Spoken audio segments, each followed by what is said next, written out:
Welcome in to another episode of Home Field Advantage. Hope you're all having a great week or weekend wherever and however you may be listening to us, from down East Maine to Key West, Florida to Little Rock to Big Sur. Wherever you are, we appreciate you being a part of the program with us. It is November 9th, 2023.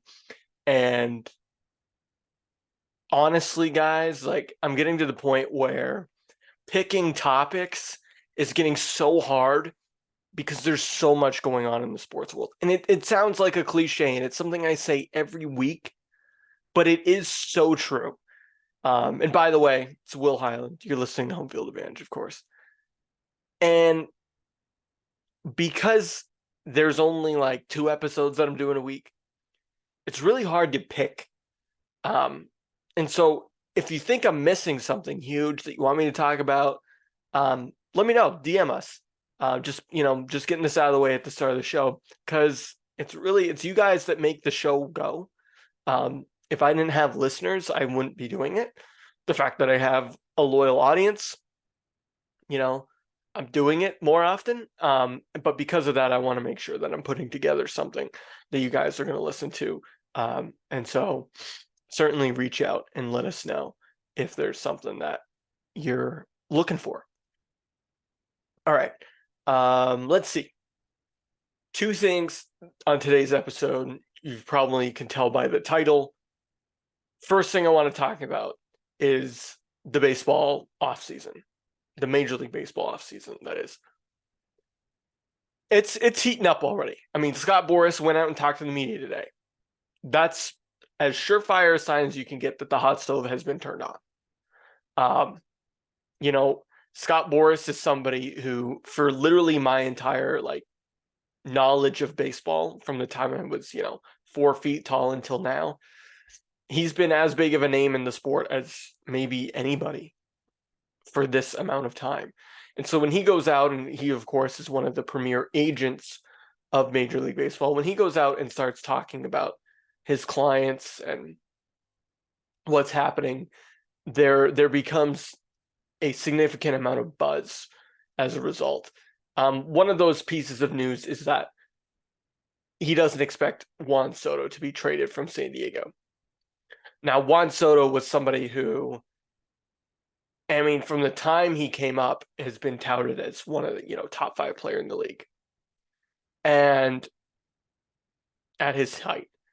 And with Soto, the question was always commitment long term, because look, that didn't happen in Washington. That's why he was traded to San Diego. And clearly there's been some question marks about the Padres and their bank accounts recently. So the question of Juan Soto being a Padre for life has also become a little bit of a question mark. But with that said, he's still a player that basically every contending team, and I'm talking about everybody from the Yankees and the Red Sox and Mets, all the way down to even some, middle of the road teams like San Francisco or,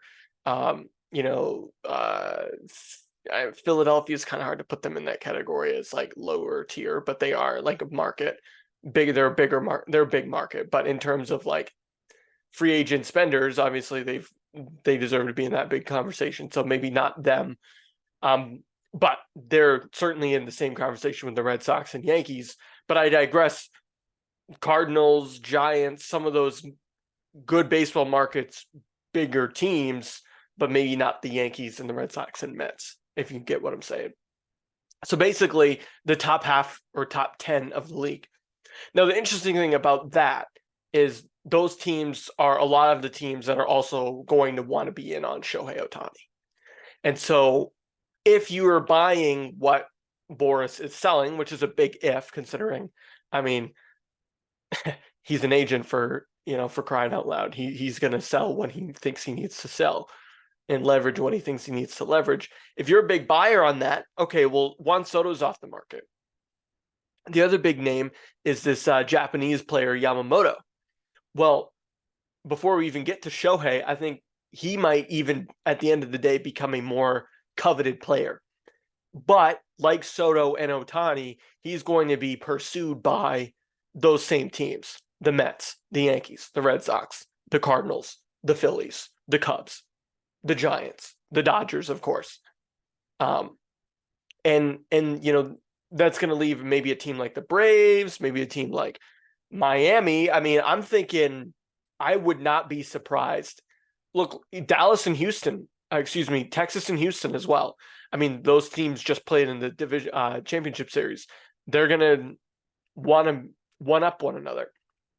So all these teams, so basically the top half of the league, just like with Soto, are going to be pursuing Yamamoto, in my opinion. Pretty much everybody who can afford to will be pursuing Yamamoto. And whether it's Juan Soto, Yamamoto, or Ohtani, we're still talking about a handful of players right here. We haven't even touched on the pitchers that are going to be moving or not moving. Debate about Aaron Nola. I would not be surprised if Nola moves. A lot of people think otherwise, but I think the one thing that could keep him there would be the opportunity to win. Like, you've got Bryce Harper there long term. Okay, that's a huge feather in the cap of Philadelphia. As long as he's there, they're going to be trying to win. But could Nola end up on the Yankees? We've seen it before. We've certainly seen it before. I can't remember if it was, I think it was Cliff Lee that ended up in New York after being in Philadelphia all those years ago. I cannot remember, but it could have been him. We've certainly seen it before. All right, but the real player I want to talk about right now is Ohtani, and I've brought him up a few times. I've said pretty much, sorry about that. I gotta mute my notifications here. And if anyone was watching live, they'll see that it was Diesel that, or watching on YouTube, you'll see that it was Diesel who texted me, and I'll let you know. But anyway, the thing about Shohei Ohtani is that I've been saying this for a few years now. Shohei is going to get a bag. Now, all year, even as far back as when Michael was on the podcast with me in March, I think the number I threw out was 10 years, 600 million. Which sounds unbelievable. But now that I think about it, his pitching injury is going to impact that. Or I should say the injury that he has, that's going to impact his pitching and therefore going to impact his value. Now I'm going to go ahead and pull up a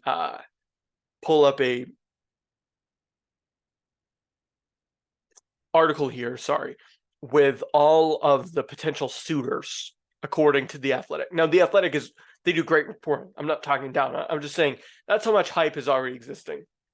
All right, I'm not going to start at the top of the list because I want to end there. But it's all the usual suspects that I just talked about.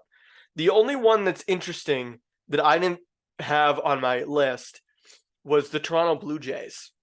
Now, they wrote, quote, "The Blue Jays have not yet moved to lock up their position player core, so signing Ohtani would seem to be step one, leading toward a step two of extending Vlad, Guerrero, Bo Bichette, and others. In the near term, adding Ohtani would give Toronto a formidable top four in its lineup if you include George Springer." Obviously, I was sort of paraphrasing there, but that's a team I hadn't thought about. All right, the other one they bring up is Seattle. That makes sense. There's the Ichiro angle there, of course. Makes sense, of course, if you think about it from that angle. But there's also not really a lot there besides Julio Rodriguez and Logan Gilbert. I mean, I just, Robbie Ray is in the pitching staff. They do have a stash of young pitching, according to The Athletic. If you think about Bryce Miller, George Kirby, Emerson Hancock. But I don't see Ohtani going to Seattle at this moment and staying in that division. Elsewhere in that division, Texas is there. Look like they just got back from their World Series win. It would be crazy to think about adding somebody of that stature, but I would not rule it out. You've seen them take big swings like they did for Jacob deGrom and Corey Seager. All right, so those teams we hadn't talked about really, but then you sort of getting to that group that I brought up: San Francisco, San Diego, even, right? If you think about the Juan Soto angle, I think that's going to determine a lot. And you got your Phillies, the Yankees, the Cubs, the Mets, basically those teams I'm talking about. And then, of course, you have my Boston Red Sox. Now, Craig Breslow is going to have his work cut out for him. He is. He's going to walk into a job that is going to immediately ask for production. We're going to get to another sports figure in Boston who has that problem, but I'm going to get to them in a minute. But with Breslow, he's going to walk into this job and have immense pressure to win. I don't think there's any other way of putting it. Here's the issue, though. This Red Sox team isn't really good enough at this moment to compete next year unless major moves are made. And by major, I don't just mean trading Alex Verdugo for another, above average outfielder. I mean going out there and getting somebody like Aaron Nola, if possible, Zach Gallen, Lucas Giolito, Yamamoto, anybody else, any of these other big pitchers. Like first of all, they need at least 2 real starting pitchers. If you can rely on Brian Bayo, Chris Sale, Cutter Crawford, and maybe Nick Pivetta, plus somebody else, at least 1, probably 2, preferably, then the Red Sox pitching staff will be in better shape. I do think, and this is, again, something I beat the drum on, I don't think you should move Chris Sale. Just let him finish his Red Sox career with some integrity, and just we'll just walk away after that. It seems like that's what the direction of this is. But you're looking at this pitching staff as the number 1 priority, and Ohtani doesn't necessarily fit into that equation right now. That's crazy, talking about how dominant he can be on the mound, but that injury does sort of have a little bit of sway on what you think he can do on the mound, right? I am hesitant about committing a long term to him from the pitching standpoint, considering he's probably going to be a DH in like 4 or 5 years at this point. And you already have a ton of guys that are going to end up needing to be DHs, like Devers or even Casas. So that's where I'm at with Shohei in terms of where he fits. But Craig Breslow, because of the pressure he has to win, I could see him taking a swing if it's right. I don't think ownership would turn that down. I don't think so. I think they know the amount of buzz it would bring. I certainly do.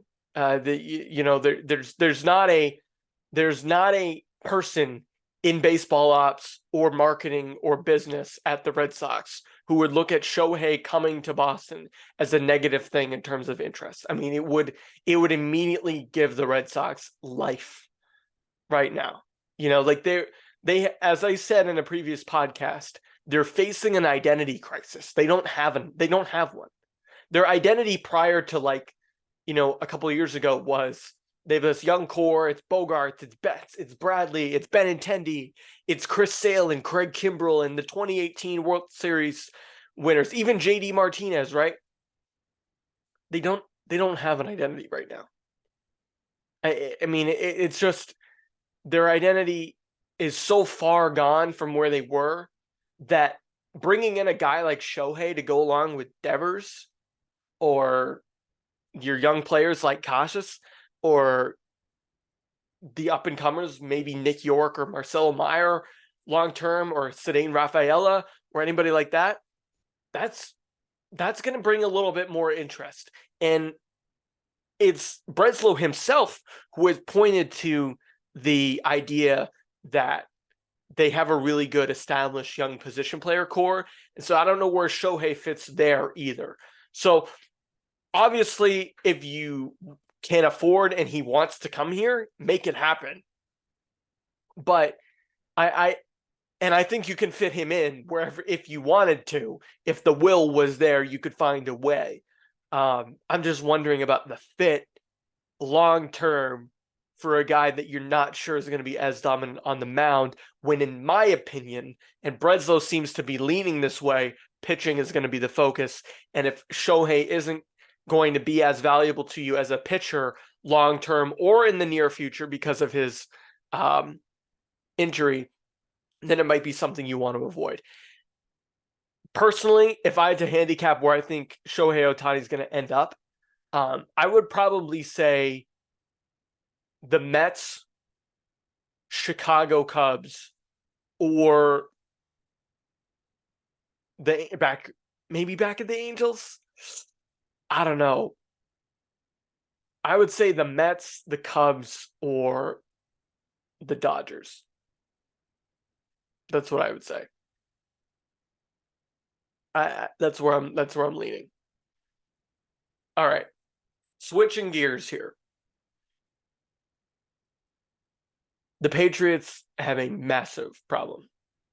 Talking about an identity problem, I think at this point, the Red Sox might win a game before the Patriots do. I know that sounds like hyperbole, and maybe it is, but I am looking, and I'm not going to pull out the schedule again, guys. If you're listening, I'm not pulling out the schedule again, because every time I say I think they're going to pull out a win, literally, I guess I'm pulling it out. I have it right here next to where my microphone is for this reason. I thought they were going to win the Miami game at home. They lost it. I thought they were going to win the New Orleans game at home. They lost it. I thought they were going to win the Las Vegas game on the road. They lost. I thought they were going to win that Buffalo game, and they did. And then I thought they were going to beat Washington last week, and they didn't. So they're basically like 1-5 in games that I think they're going to win so far this year. So I'm not going to pull out the schedule and try and tell you how they're going to finish better than like 5-12. I mean, at this point, if they get 3 more wins the rest of the year, that would be amazing, considering they have the Colts in Germany, and then you have the at the Giants, who want to tank just as bad as you do. The Chargers, that's a loss. At the Steelers, that's a loss. Home against Kansas City, that's a loss. At Denver on Christmas Eve, probably a loss. At Buffalo, probably a loss. And then home against the Jets, who knows, maybe play spoiler. I mean, if you win 2 more games, that would be, oh my gosh, amazing. If you win 3, I don't understand how that's going to work. So, long story short, they might not win more than 2 games the rest of the year. Who knows? They might even lose out the season. And then you would have a situation where the Red Sox probably would win a game before the Patriots. But all kidding aside, like, this Patriots team has an identity problem. I mean, they do. The identity, even before the year began, was you're going to run the ball, you're going to play defense, you're going to set up play action. Mac Jones is going to use the tight ends, and we're going to win games like 20-14 or 27-20 or stuff like that. They can't do that. They had an opportunity to do that against Washington, and they failed. They had an opportunity to do that against Miami and Philadelphia in the first 2 weeks of the year, and they failed. They had an opportunity to do that against Las Vegas, and they failed. So that ship has sailed. That identity that they had, that thought they had, is gone. Partially because, we're going to get to this more in a second, Mac Jones's confidence is absolutely shattered. He puts it on for the media. He says he doesn't have any regrets. He goes out and he talks about working harder, getting better. His confidence and belief in the team and himself is absolutely shattered. It is. I mean, I look at the guy, and I mean, I've been a defender of the guy, and I'm going to get again to him more in a second. But I mean, that's just one piece of the puzzle, one part of the problem. You also have a defense that is banged up, not good anymore. Can't get off the field on third down, and even if they do make a third down stop, they give up a fourth down conversion like they did 4 times against the Dolphins. You have a special teams unit that, sure, their punter once in a while flips field position, but they give up mistake after mistake in the kicking game, whether it be an offside on a punt, a illegal block in the back, letting the other team run, a return out to the 50. I mean, it's unbelievable. The Buffalo Bills last season, and I know this is last year, but the problems has continued. Buffalo Bills had 2 kickoff return for a touchdown against the Pats in week 17, week 18 last year, last game of the year. And the Pats have on staff right now 2 guys who coached special teams for this team before. And neither one of them instill any confidence or inspire any confidence in me or probably any of the other fans. So my point is, they're not good offensively, they're not good defensively, and they're not good on special teams. What that equals, of course, is a bad football team. And a lot of us, we've known this. We've known this for a month now, at least. But what's becoming more apparently clear to me, and I talked about this last week, that Bill Belichick maybe not be a great coach without Tom Brady. He might be a good coach. He might not be a great one. It's becoming clear to me and people I talk to that the team has quit on Bill Belichick. And this is something that has popped up every once in a while. Back at the beginning of the season, I said this was going to be a very consequential year for the Patriots. And so far, it has been, but not in the way that we thought, or maybe that I thought. I don't think many of us, for that matter, thought they were going to be 2-7 at this point. Maybe at worst, I would have thought, 4-3 and 3-6, 4-5, and I know we're splitting hairs here, but this team, clearly, the consequences are going to be vast. And we've talked about it. There's been a few times in the history of this franchise in my lifetime where there's been question marks about, do they believe in Belichick? It's 2003, after Lawyer Malloy got cut. They were able to rally it around that year. I wonder how that worked. You had a veteran team and a quarterback who had won Super Bowls. That helps. 2009, a lot of people said they quit on Belichick that year. And then they cleaned house and basically had a 2010 draft that ushered in the new dynasty. All right, so there's been corrections to those previous times. My point now is, we know this is a consequential season, and we know the outcomes have been horrible, and we know that there's a strong likelihood, and I'll get into a few examples in a second, that they've quit on their coach. But what are the repercussions going to be? Because the repercussions in 2003 were solved by a Super Bowl championship and 21 consecutive wins. The repercussions in 2009, they were solved by a really good draft class and a handing over of the keys to the dynasty from Brady to Belichick. Pre-2010, the dynasty was probably on Belichick.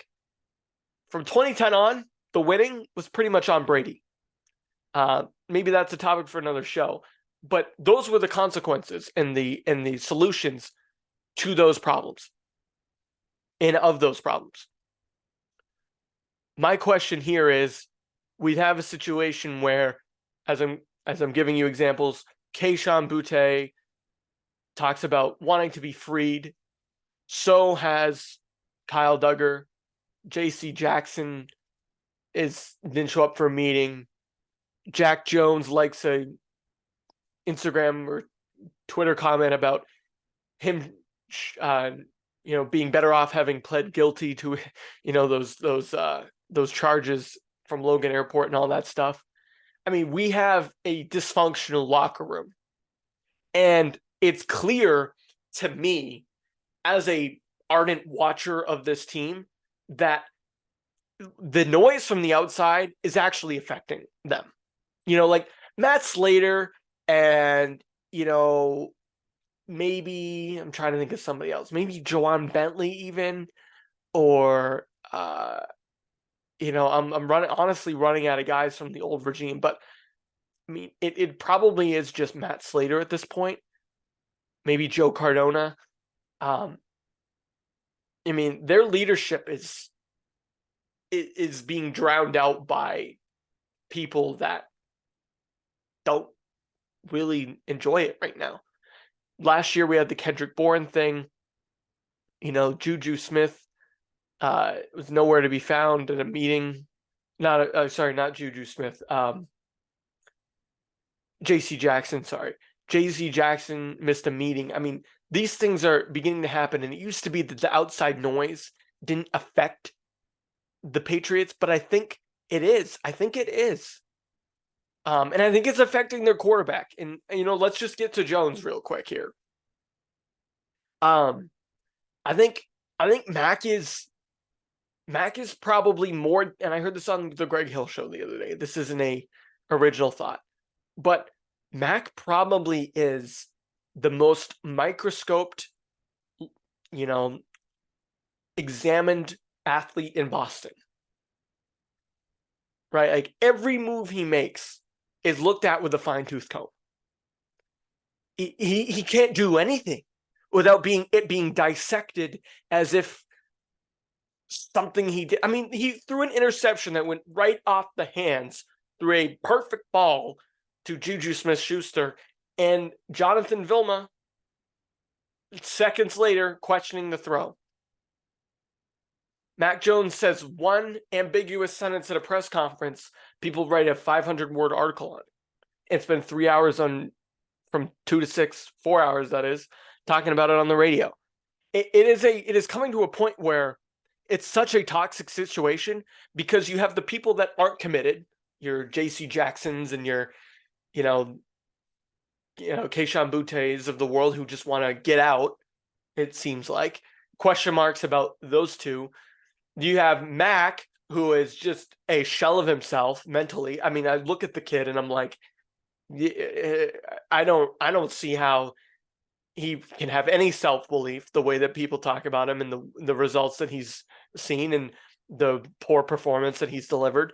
And then you look around and you have the people that just, I'm losing my train of thought here, but you have the people on this team and in the media and all around Foxborough that are just banging drums about firing Bill and trading this guy and doing this and, drafting so-and-so. And it's like, we're in like week 9. Then they're going to Germany, and they're going to have to deal with the foreign media and all this stuff. And the spotlight will be on them because they'll be in Germany. And, so on one hand, you have Jones, who's just not really playing well at all for consistent periods of time. And then you have a fracture in the locker room over Lord knows what. So it's just become a really dysfunctional situation, and they've lost their identity as a result. The Patriot way, and a lot of people have said this week, the Patriot way left when Tom Brady left. I agree with that. Because Tom Brady was the Patriot way. Bill Belichick was a vehicle of leadership, but Tom Brady was the Patriot way. The problem is that everything that I thought I could rely on Mac for is starting to deteriorate fast. And I told you at the beginning of the year, you had to give the eyeball test, right? And the Patriot, I thought Mac will buy into the Patriot way this year with Bill O'Brien. He'll be, those outbursts from last year and whatnot, those are, he knows he's a good quarterback and people will rally around him. They'll see that it was really just Judge and Patricia bringing him down. Well, unfortunately, he hasn't played well consistently. I think he's shown flashes. That Bills drive to win the game was really strong, and I thought he was on his way to doing it on Sunday against Washington, but it just hasn't been there, right?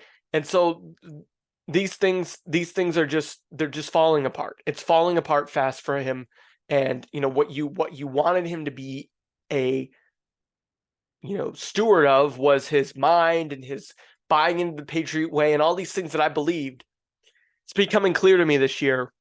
It's just not. It's not real. It was a construction of winning and of Tom Brady. It had absolutely nothing to do with the culture. I don't see that. Like, the Patriot way equaled winning.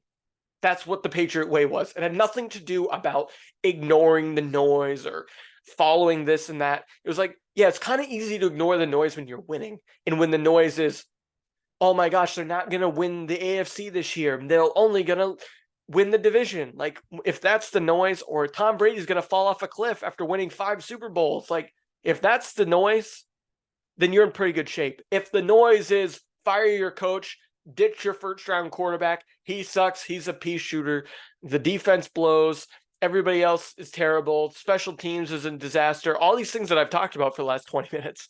If that's what the noise is, it's pretty hard to ignore that. It's really easy to ignore the noise and focus on the winning and then do your job and all that stuff when you're winning Super Bowls. And maybe Patriots fans, myself included, we've just been too freaking naive for the last 20 years to figure this all out. So that's the conclusion I've come to this year. And really in the last 10 to 15 days. Since the Bills victory, you thought maybe it was a turning point. And then the way the Miami game ended, with giving up a touchdown and all those 4th down conversions, and then the way that the Washington game ended with multiple drop passes, including the final interception, you have to chalk it up to the NFL is a what have you done for me lately business.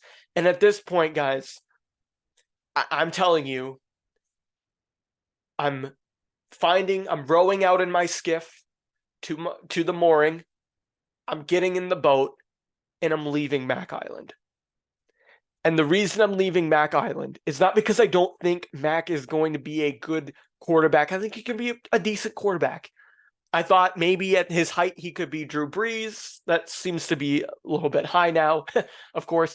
I would say he could probably be a Tony Romo, right? Like, he could win you some divisions, put together some strong years for you with talent around him like Romo had in Dallas. Romo had Des Bryant and T.O., right? Not at the same time, of course, but I mean, that's where Mac would be. Unfortunately, I don't see that as a future in New England, so I'm leaving Mac Island.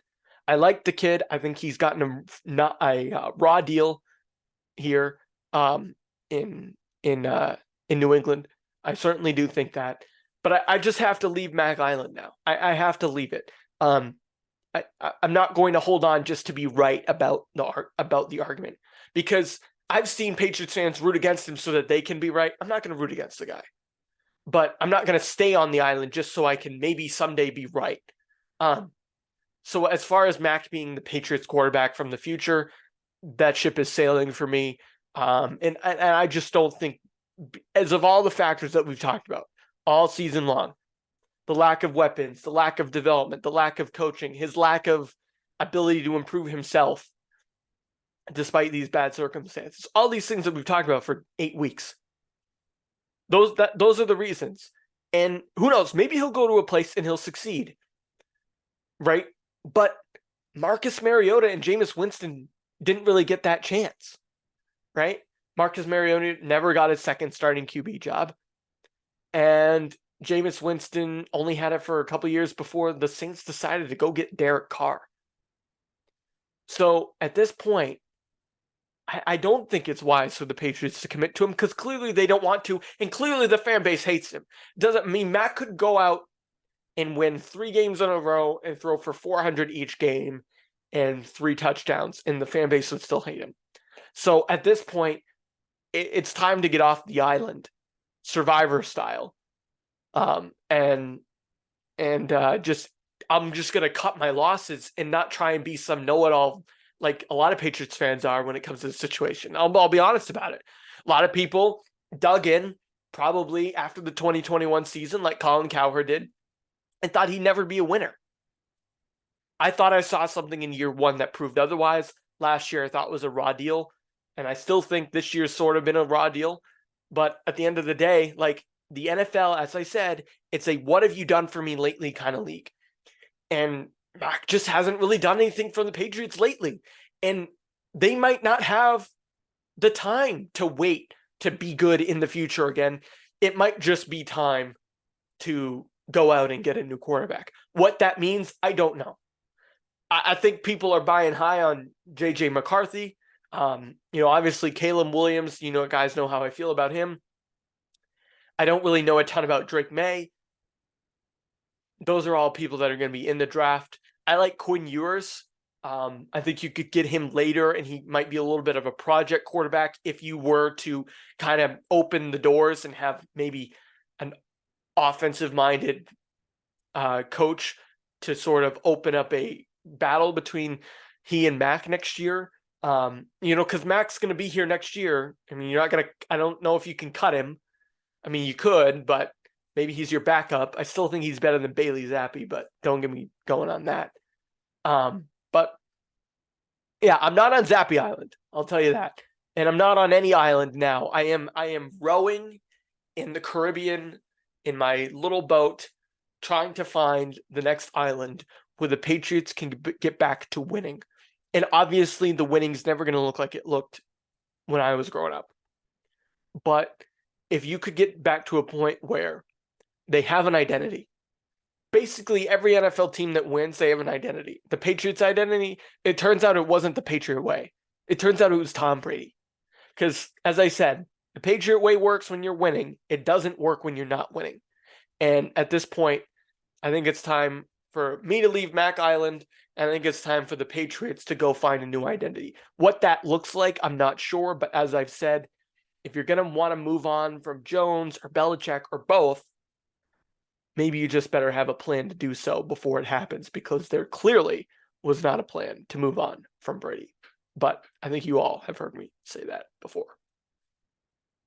All right, that's going to do it for this episode of Home Field Advantage. I know that was a big, long Patriots rant, but I think we got through it together and we have a little bit of therapy as a result. If you're a Patriots fan and you're listening, even if you're not, I mean, think about, I know some of the other people who listen to this podcast who they're fans of. I would take just about any situation in the NFL over the Pats right now at this point. But maybe that's a topic for another day. Maybe not the Raiders. The Raiders they beat a banged up Giants team after firing their coach, and then they go smoke cigars. Yikes. That sounds like Loserville. And even they have beaten the Patriots twice in the last 2 seasons. But I digress. Anyway, the exit music is playing. We're closing up shop. But if you haven't subscribed to us and you're watching on YouTube, please do so below. If you also haven't subscribed and you're listening on audio, we appreciate it if you do that wherever you get your podcasts. Of course, you can also follow us on social at Homefield Pod. But until next time, my name is Will Highland, and you've been listening to Home Field Advantage.